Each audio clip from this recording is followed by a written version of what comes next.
नमस्कार, leave live channel मध्ये तुमचे स्वागत आहे। तुमच्यासाठी मी आज नवीन रेसिपी तांदूळाचे पापड घेऊन आलेली आहे। हे तांदूळाचे पीठ आहे। हे पीठ मी 3 दिवस तांदूळ भिजत घातले आणि नंतर वाढवले आणि मग ते दळून घेतले आणि ते म्हणून मग ते तांदूळाचे पीठ तयार झाले। आणि इकडे आहे तीळ। हा जो मी टाकणार आहे त्यामध्ये त्यात आहे फुल सोडा, त्यानंतर सोडा, हिंग, जिरा पावडर आणि चवीनुसार मीठ आहे। ते मी एकत्र करून घेतलेलं आहे आणि ओवा थोडासा चवीसाठी।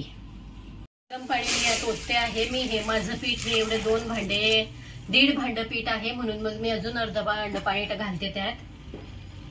आपल्याला माहित आहे की जेवढं पीठ तेवढं पाणी घ्यावं लागतं, म्हणून मी आता त्यात हे अजून अर्धा भांड पाणी ऍड केलेलं आहे। गरम पाणी टाकलं म्हणजे की पटकन उकळी येते। पाण्याला उकळी आली, आता हे मसाला टाकून घेते। बघा छान उकडलंय, उकळी आली, आता हे टाकून घेते पीठ आणि खिशी घेरून घेते।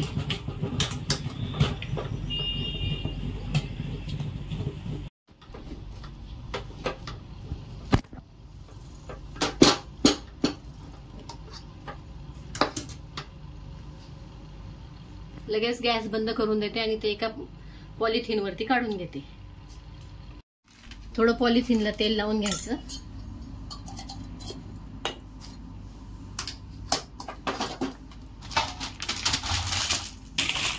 छान आता चोळून मिक्स करून घेते।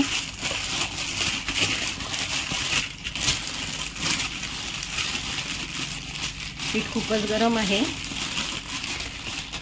पीठ चांगलं मिक्स करून मी या प्रकारे बनवून घेतलेलं आहे। आता गाळणीवर ठेवते। आपल्याला जेवढं लागेल तेवढं ठेवायचं आणि वाफवून घ्यायचं।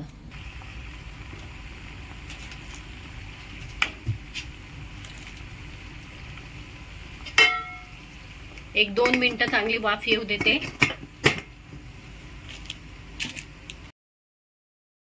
बघा छान वाफ आलेली, म्हणजे ते झाले। आता ते काढून देते।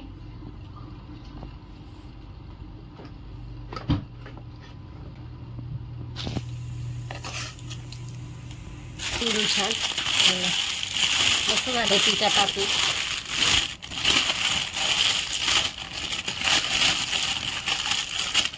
एकही लम्स नव्हती करताना।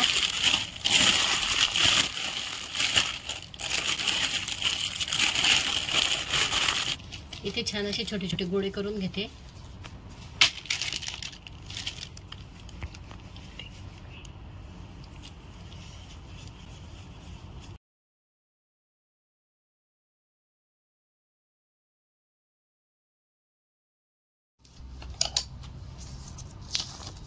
असा अलटी पलटी करून घ्यायचा, म्हणजे एक सारखा पापड येतो।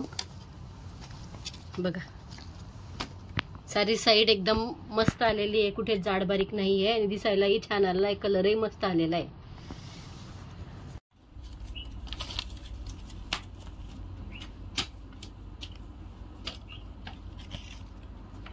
पापड असा झालेला आहे। आपण तळून बघू त्याला। छान दिसत आहे। जिरं वगैरे जे घातलं होतं आपण, ते ओवा घातला होता थोडा। तळून दाखवते।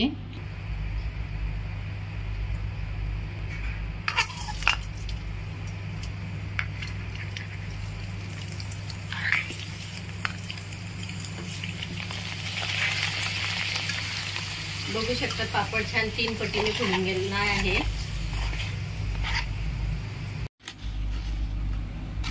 इथे बघू शकता तुम्ही, पापड छान 3 पटीने फुललेला आहे।